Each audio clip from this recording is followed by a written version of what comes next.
Hey guys, today I want to talk with you about Den of Vipers by K.A. Knight.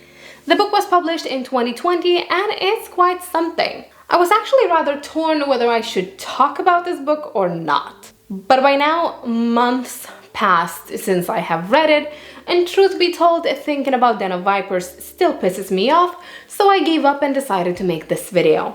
Maybe venting to you will help me move on. Den of Vipers is without a doubt the worst book I have read this year. And yes, I'm well aware that 2021 is not over yet, but I am very sure that nothing else that I will read can even remotely top this. So without further ado, we will start this video with a short synopsis, then proceed into a non-spoiler review and wrap this video up with the spoilers. If you haven't read this book yet, but for some reason feel like you do want to read it, then do not worry, I will make sure to let you know when the spoilers begin. In this book we follow Roxy. Roxy is a young girl who is very much suffering from I'm not like the other girls syndrome. She ran away from home, or I guess it's more accurate to say that she ran away from her abusive father when she was just a teenager. Now she owns a rundown bar where lowlifes and criminals tend to hang out.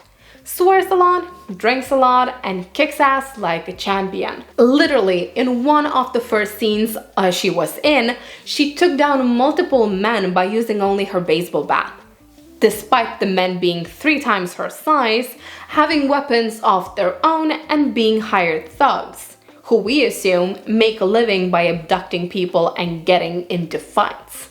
And then we have 4 guys, Ryder, Kenzo, Diesel, and Garrett, also known as the leaders of the Viper Gang.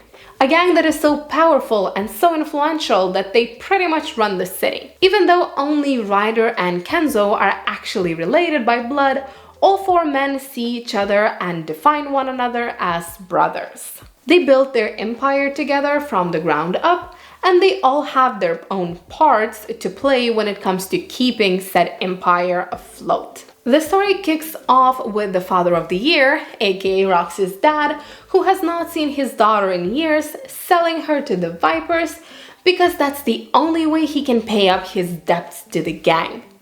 And they for some reason accepted. As if slavery is still a thing. As if they need another person to feed and babysit and look after. As if enslaving Roxy will somehow result in them getting back the money her father owes them. As if they can't get women on their own, so they need to wait until some father fucks up and decides to sell his daughter to them. No, really, to this day I do not understand why Vipers accepted this form of payment. There is some sort of explanation given in the book that the Vipers had to accept it, otherwise it can hurt their reputation.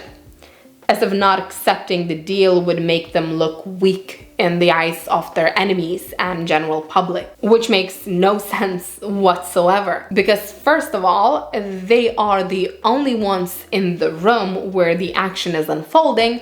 And also, wouldn't taking Roxy as a form of payment just assure other lowlifes that they can owe as much money as they want to the Vipers? And that's still cool as long as they know enough people they can sell to the gang? Anyhow, we are only in synopsis and I'm already spiraling. But yeah, that's pretty much the whole premise of the book. Roxy's father sells Roxy to the Vipers. The book itself is divided into 5 POVs, and I guess we could say that the book also has 5 main characters.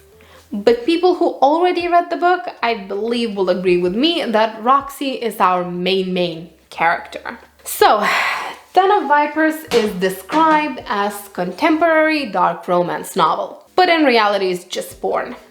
Your good old-fashioned porn. And I'm not against smut, not at all.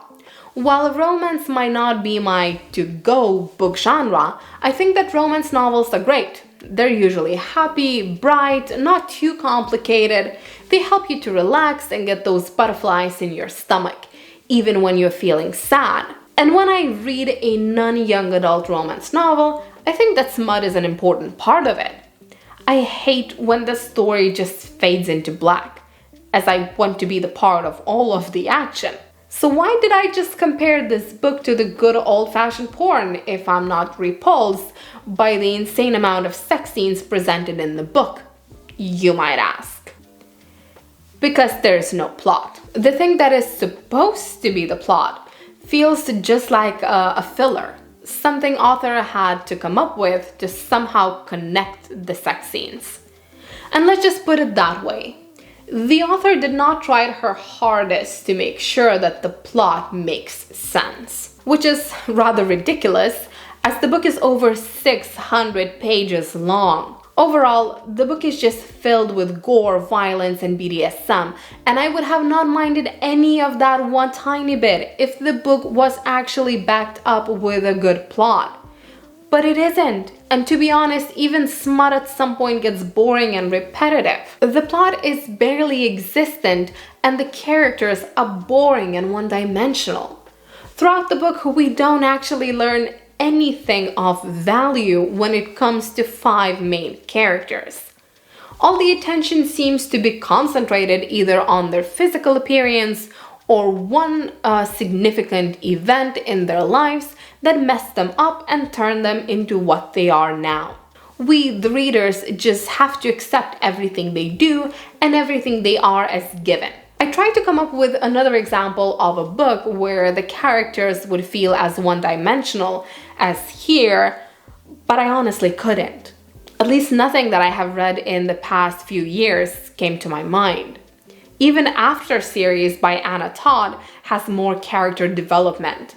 And those who know me know how much After series irritate me. So if you want to read a book that has an actual plot and actual romance, yet is not shy when it comes to sex scenes, then go read something of Megan Quinn or Fiona Cole. Or if you are like me and you prefer your smut to be sprinkled into some fantasy action, then go read Sarah J. Maas or Jennifer L. Armentrout, but not Den of Vipers. Just trust me, you do not want to waste your time on Den of Vipers. And on that note, I think we should just proceed to the spoiler review.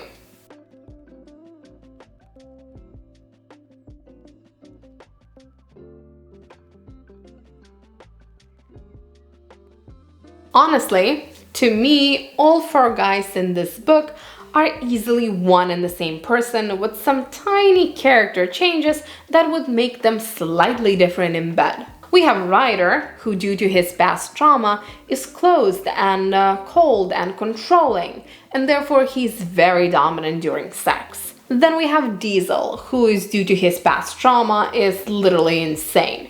He thoroughly enjoys torturing and killing, and therefore sex with him gets quite crazy and borderline dangerous. Garrett, due to his past trauma, is not even capable of touching a woman without losing his shit and trying to suffocate her.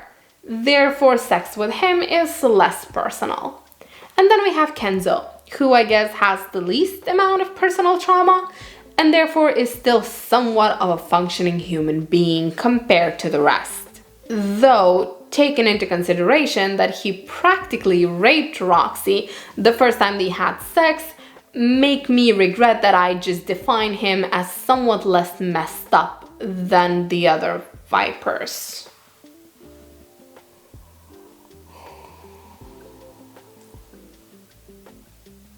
Oh, and how hard did the K.A. Knight try to backtrack that rape scene by going ahead and making Roxy to admit that she did not actually say no?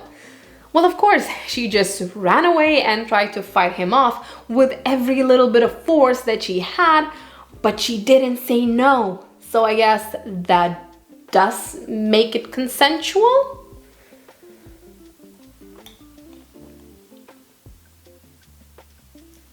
The thing that unites all of the 4 main men is the fact that instead of running a city, they should all be in mental facility. For the longest time, I felt that the book would be amazing if it would end with Roxy waking up and realizing that she's in a mental institution and her 4 boyfriends are actually one and the same person who has multiple personality disorder.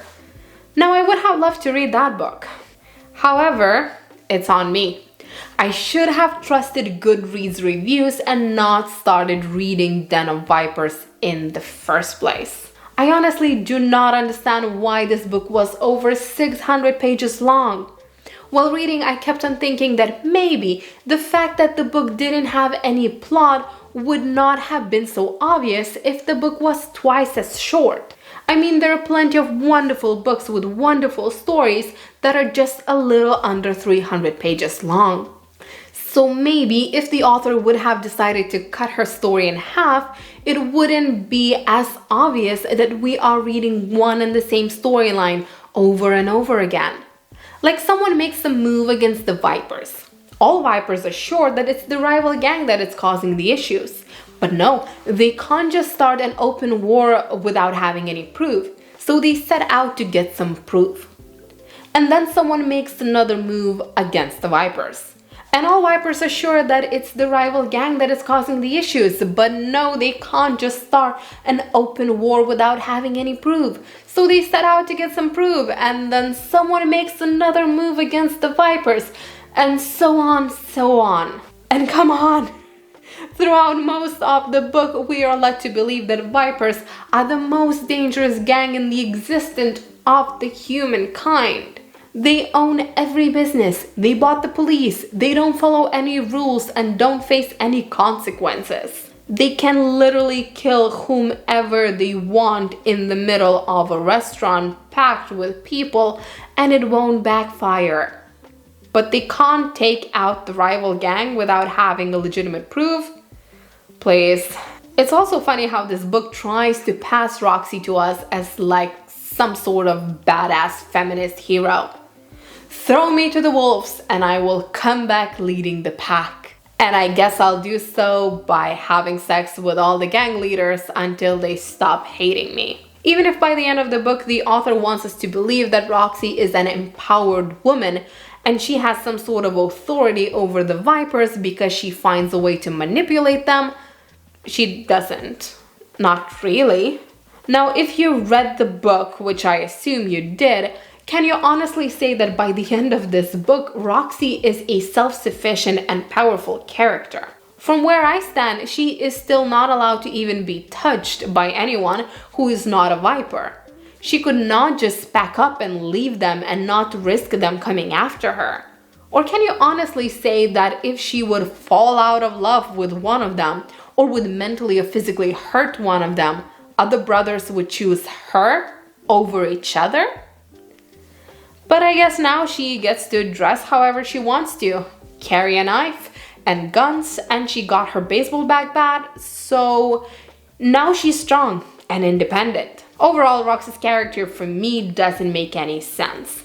She was presented to us as a strong woman who will not take shit from anyone, who will not accept her fate, who will find a way to run away and maybe even kill the Vipers in the process. But then within the first 100 pages, all of that is flipped and now she's in love with them. And she is happy as she ever was. Another probably most ridiculous thing for me in the whole book is that at points the author actually tried to present to us these psychopathic serial murderers as heroes. Yes, they practically enslaved Roxy even though she had nothing to do with them. And yes, they constantly torture, beat the shit out of, and kill people. And yes, they're demeaning towards the people who work for them, but hey, they give money to charity and they keep an eye on their employees and help out in case they're facing some financial difficulties, which I guess makes them good guys? I mean, they do rape and kill and set people on fire for fun, but they donated some of their stolen money, so it's all good. If the author wanted to give us a book about truly dangerous and deranged group of people, then she should have just stuck with it till the end. I know, that ending. What the hell was that ending? Like, why? They kidnapped the judge because they wanted the marriage between Roxy and the four brothers to be legal. But kidnapping a judge and forcing him to sign the documents and bless the union is already illegal, as the judge is being forced to do it. Then why go through all the trouble when the end result is still the same? marriage between 5 partners is not accepted by the law, especially when the judge signing the documents is held at a gunpoint.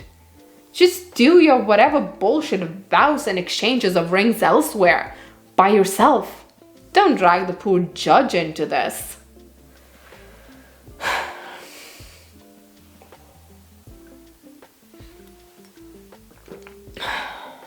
All in all, I can honestly say that sharing is not always caring. I hate this book with all my heart, and I most definitely would not recommend it to anyone.